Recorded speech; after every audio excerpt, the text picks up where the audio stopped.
Анда эмесе биз көрсөтүүбүздүн жүрүшүнүн алдында көздөй улантабыз. Бизде келген кадырлуу мейман, сыйлуу коногубуз бар. Учурда ушул өткөн жылда жогорку мамлекеттик наам алып, сүйүнүчү коюнун абатпай турган ардактуу агабызды тааныштырып өтсөк. Ооба, Кыргыз улуттук Манас театрынын төкмө акыны ошондой эле баарыбызга белгилүү болгондой Кыргыз Республикасынын эмгек сиңирген артисти, көп кырдуу талант деп айтсак мен жаңылышпайт болушум керек. Максат Кулуев агабыз бүгүн бизде конокто. Саламатсызбы? Саламатсызбы? Куш келипсиз. Саламатсыздарбы? Ассалому алейкум. Алла толук атпай журт арбаңыздар, баарыңыздарга таңкы маанай каалайм. Куттуу таңыбыз жалпыбызга уюткулуу болсун. Эл журтубузда эсенчилик, тынччылык болсун. Силердин жалпы СТВнын жамаатына Кудай таалам ден соолук, ишиңерге ийгилик, үзүр берсин. Баары татып, дайыма аманчылыкта жүрө бергиле деген тилекти айтып, салам айтып келип калды. Ыраазычылык билдирели, сизге дагы ушул анан жакында эле алган сыйлык наамыңыз кут болсун дейли. Чын дилден биздин ушул жалпы телеканалдын атынан да куттуктайбыз. Анан ушул эмгек сиңирген артист дагы да болсо бийиктик бир наамдарга жетелеген мыкты бир ак жолтой сыйлыктардан болсун. Анан ушул эмгек сиңирген деп айтып калдык. Анан негизи кандай бир айырмачылыгы же болбосо бир стимул болуп бекен, же кандай бир өзгөчөлүгү деле байкалган жокпу? Албетте адамга тирүүлүктө адамдын көңүлү гүл деп бекер айтылбайт да. Дагы Молдо Нияз акын алгач адабий жазмалыкты баштаган акын болгон экен, баягы 200 жыл болот. Адамдын көңүлү гүл деген саптар бар да. Анан ошол сыңары тирүүлүктө кайсыл кесипте болбосун, кайсыл ишти аркалабасын, адамдын көңүлүн таап, ал кишини негизи эле ар бир үйдө да адам баласы өзү мындай жылкы мүнөз болот да. Аны таптап, баптап турмайынча ал чуркап бербейт. Ошол сыяктуу баланы да жашынан тапташ керек, бапташ керек. Аял алсаң башынан тапташ керек, карабаш керек. Өзөрөт го кээ агылат дейчи. Ошол сыяктуу эле бардык нерсе башынан да, бардык нерсе башынан. Ошол сыяктуу эле чыгармачылык адамдар дагы, ар бир кесипте жүргөн инсандар дагы көңүл кушун таптап турмайынча иши жакшы жүрбөгөндөй сезиле берет. Негизи эле адамдын көңүлүн таап турган жакшы да.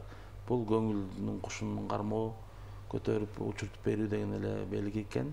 Мен андай эле билем деп өмүр бою 24 жыл бойду, 24 жыл болду эмгек баракчамда ошол маданият чөйрөсүндө иштегениме. Анан ушу эмгек ошончо жылдан берки иштеген ишимдин бир жыйынтыгы деп айтсам болот, үзүрү болду деп айтсам болот. Жакшы, эми бирөөгө эрте келет, бирөөгө кеч келет дегендей. Мен деле ушул өзүмдүн замандаштарымдан, чогуу чыккан акындардан баардыгын төргө өткөрүп коюп, анан кийин мен эми кезекке илиндим дегендей, Кудайдын буйругу. Анан эң негизгиси ден соолук, тирүүлүктө ошол ден соолук керек экен. Анан канча адамдарды көрдүк, СССРдин эл артисттерин, залкарлардын колун кармадык, батасын алдык. Менмен деген коомдук ишмерлердин батасын алдык. Жашоо тиричилиги ошол экен. Көз өтүп кеткенден кийин канча жыл эскерилип анан азыркы күндө жаш муун келатат. Ошолор унутуп бараткандай да туюлат да көп адамдардычы.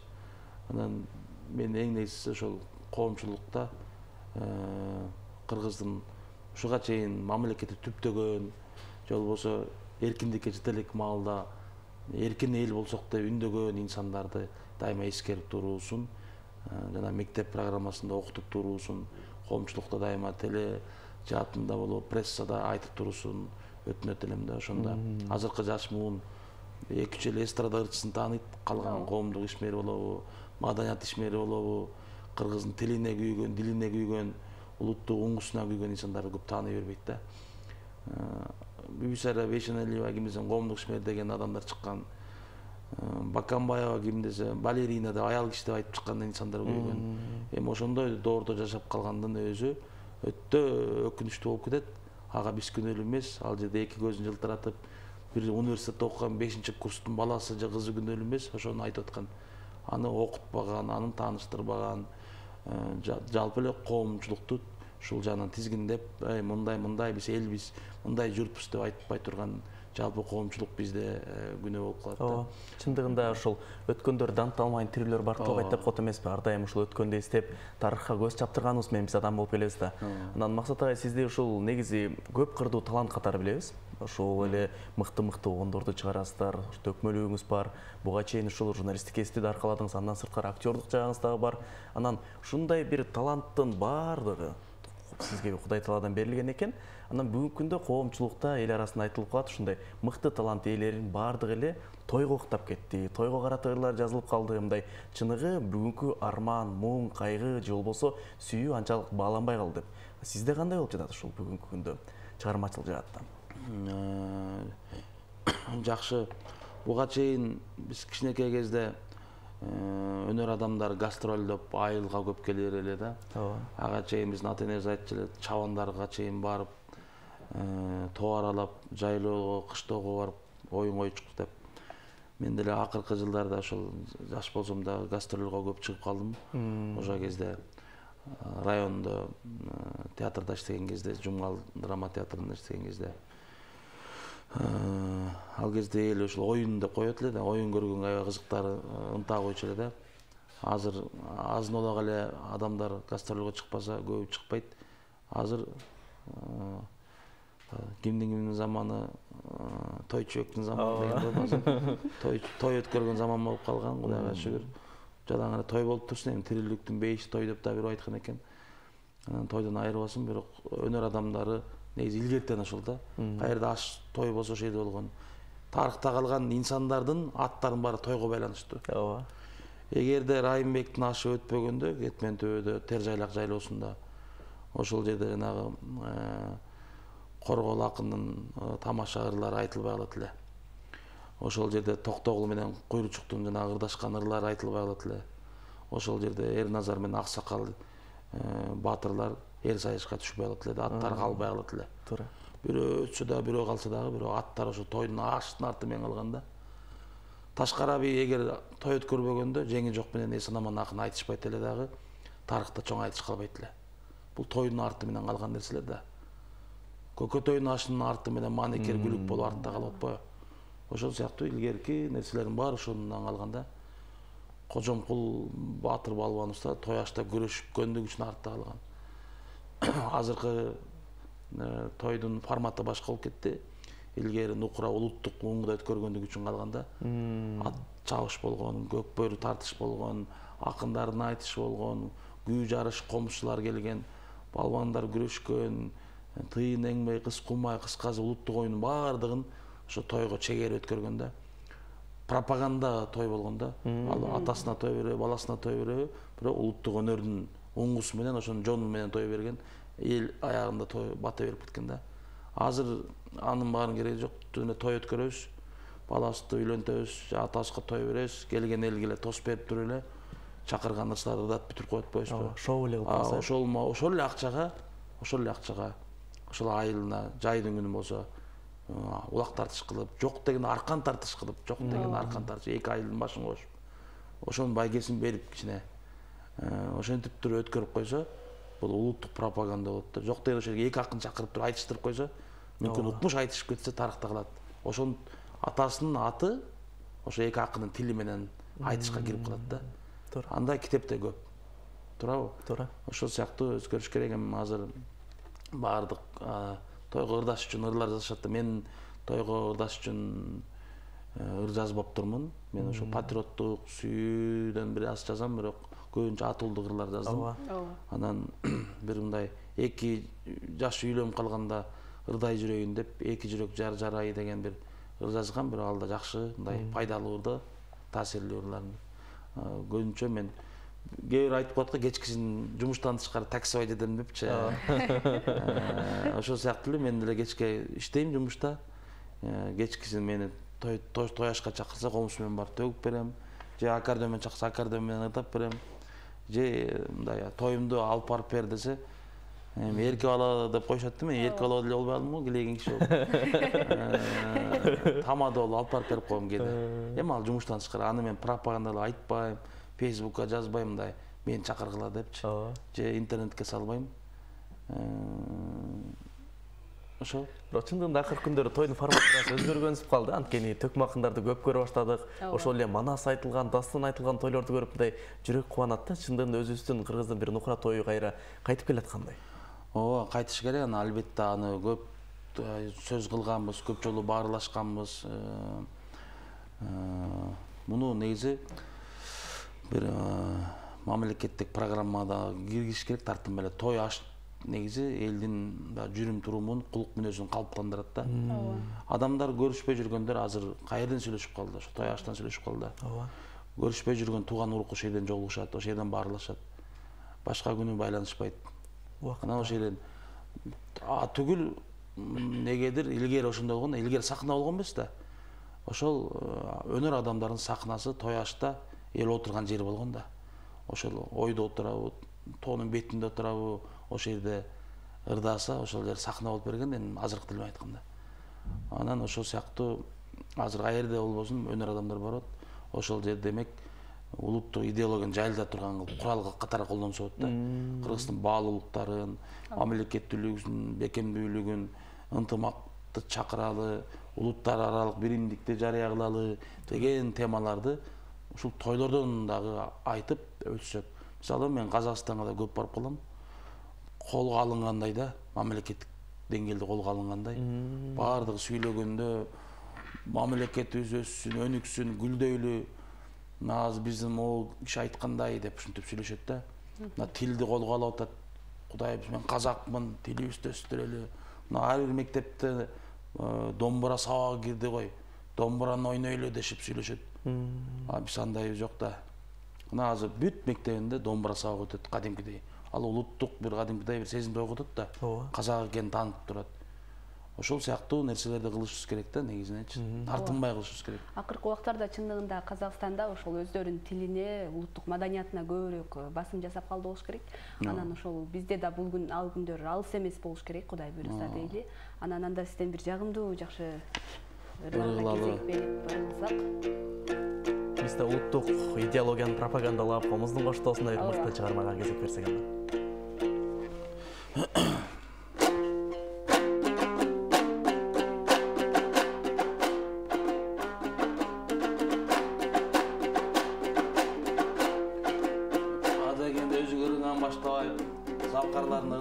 Деп Туганбай Абдиев устатыбыз айтчу эле. Ошо Туганбай атабыздын осуятын аткарып жүрөм. Анда эмесе сиздерге Калы Улуу Олияны айтып кеткен кыскача аткарып берейин. Эң сонун. Октолбой мылтык атылбайт, ок жебей жолборус качырбайт. Жүрөгү кирсиз азамат жамандык ишке катылбайт. Ок жебей каман качырбайт. Алкымың бузук зыкымдар үйүндөн дам татырбайт. Кирип калсаң үйүнө кабагы кирдип ачылбайт. Элге доор келгенде эки күлүк тең байлайт. Жерге доор келгенде атыр бүркүп гүл жайнайт. Жакасынан дан тайбайт, жайлоосуна мал жайнайт.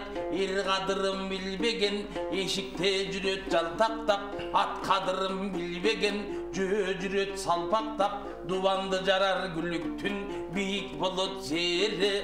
Жаман адам белгисе кебинде болот келе. Басмайлым боштарды жол-жолду гана териңи.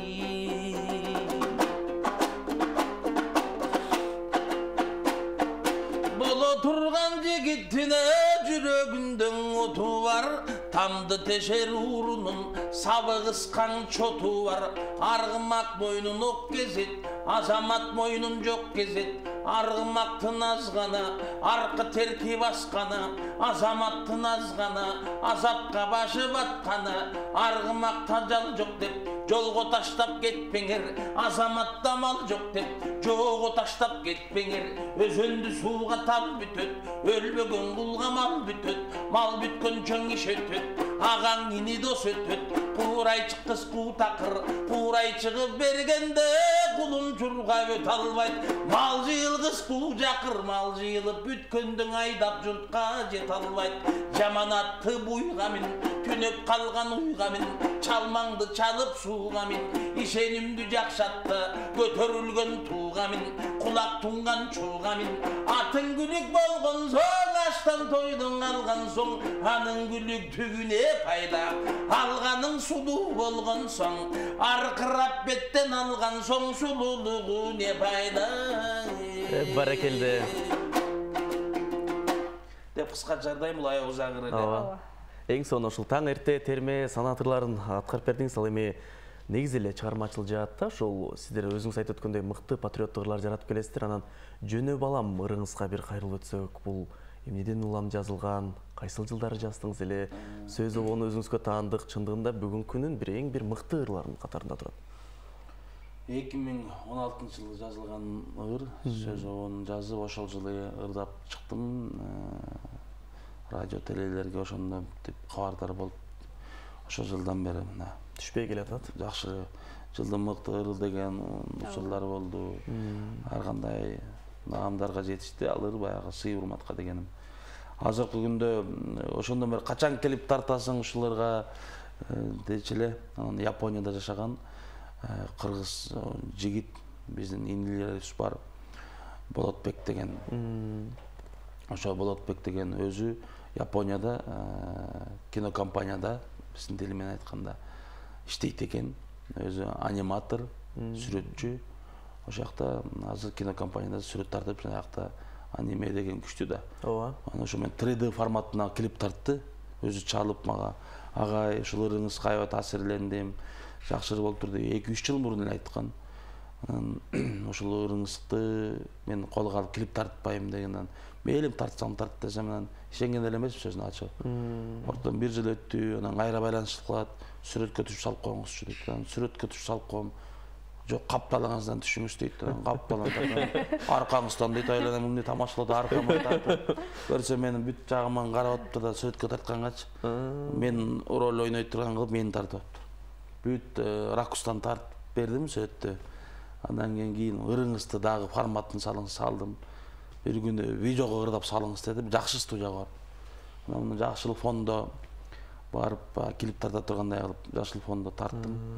Анан салып идим. Ошо менен андан кийин дагы 1 жыл өттү дегендей. Анан баягыда чалат, агай буйрса бүттү дейт. Салып иди.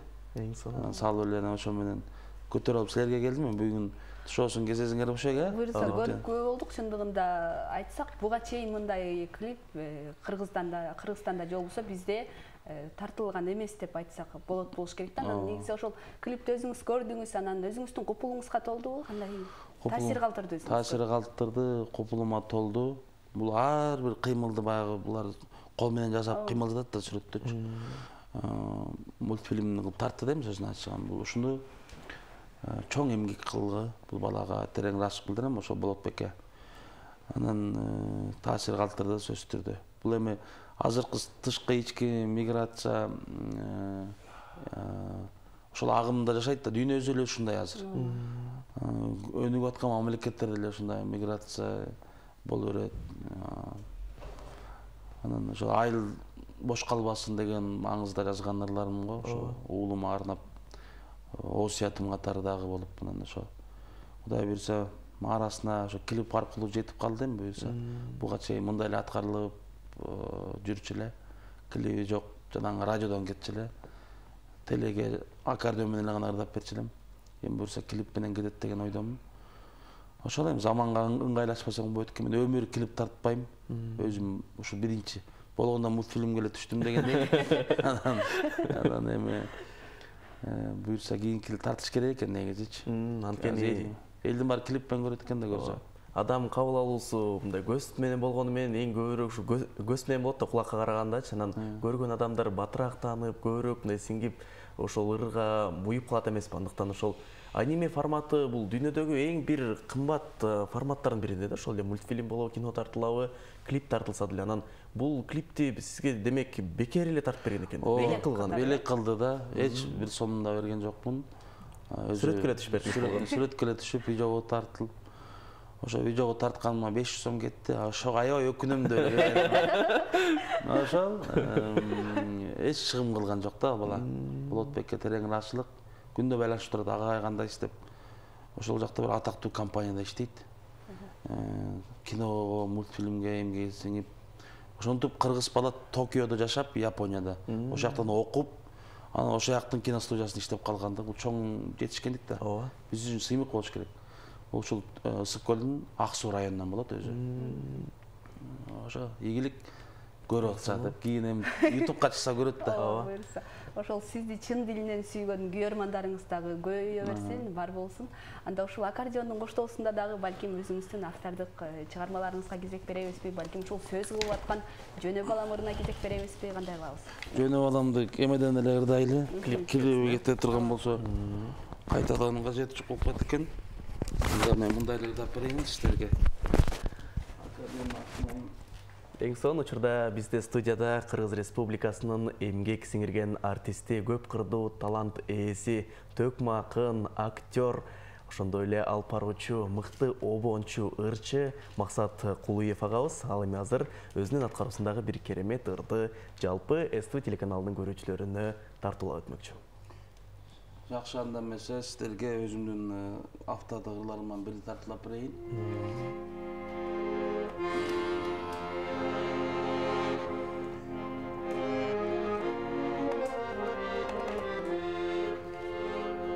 Энелер аман болсун деп, энелерге жазгандарымды да берейинчи.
Энелер аман болсун. Чындыгында энелер бар болгон үчүн бүгүнкү жашообуз жаркырап турат да. Ар бир күнүбүз таңыбыз атып, жашообуз көркүнө кошулуп, үйгө барганда деле энебиз жок болуп калса мындай үй бош тургандай сезилет эмес. Андыктан ошо энелерди даңазалаган, аталарды, үйдү, жерди даңазалаган мыкты чыгармалар дагы да жарала берсин демекчибиз. Дагы деле ушул ырды улай дагы бир чыгармага кезек берсек, биздин убактыбыз дагы соңуна чыгып бараткан экен. Андыктан дагы бир жакшы ыр болуп жетишип калалы. Анда да бир автода ырыман бир куплет ырдап берейин сиздерге. Калганын кийин ырдап берем. Эң соңу болот. Капелет калдык кезигип, караштык каректешип, көдөндөн жүрөк жарылды, күткөндөй кыркын эзири. Эк сулуда кандай кебин бар, ай кошкон тегим бар, капыстан калдык кезигип, тагдыргандай кегиң бар, томогум сыйрып чалбайм, торгойдой уям буз албайм, эми сен эмне дегиң бара. Эк сулуда кандай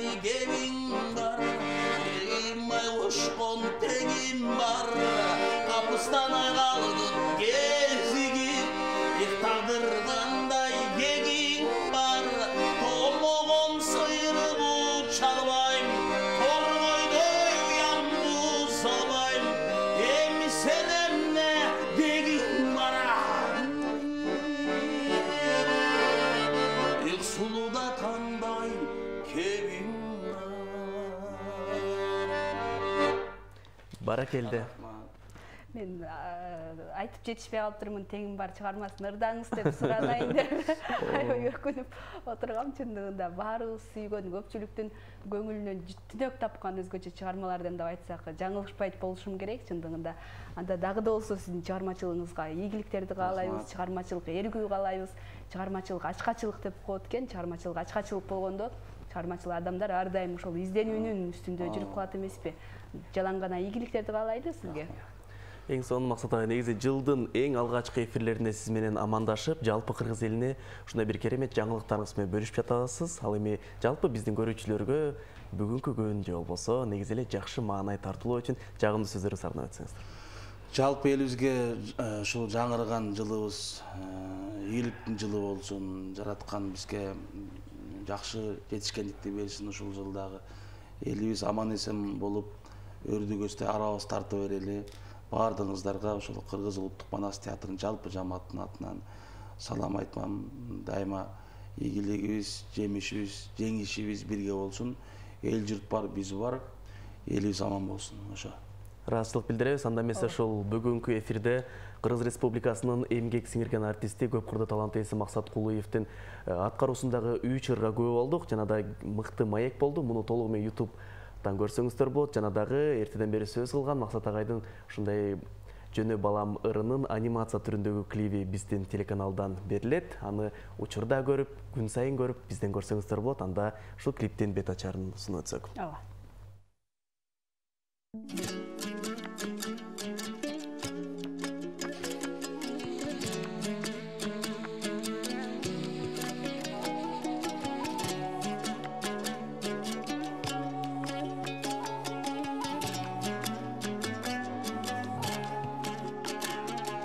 Жөнө балам, сен чоңойдуң, айыл жұртқа барып кел.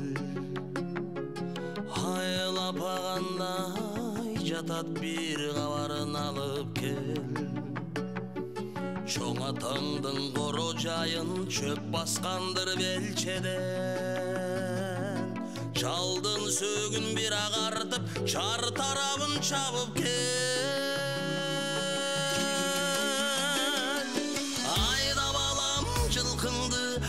Баба жұртуна ат түртү ата мүнү бир жаңыр сыңгыр кырда. Кол шанаштан кымыз ичкен кыргыз элем кырдагы.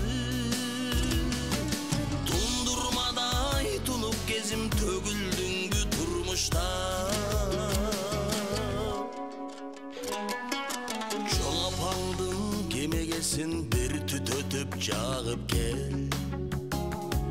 Келинге деп тиккен эле көшөгөсүн тагып кел. Коңшу колоң туугандарга үйдү жайды табышта. Көңдө калган жалгыз така тамборуна кагып кел. Айда балам жылкыңды ата баба журтуна. Мен куруюн шаар кезип айыл калды унутта.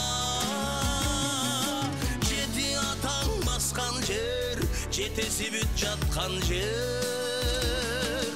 Мени тартпай чоң атаңдар журт таштабайт кыргыздар.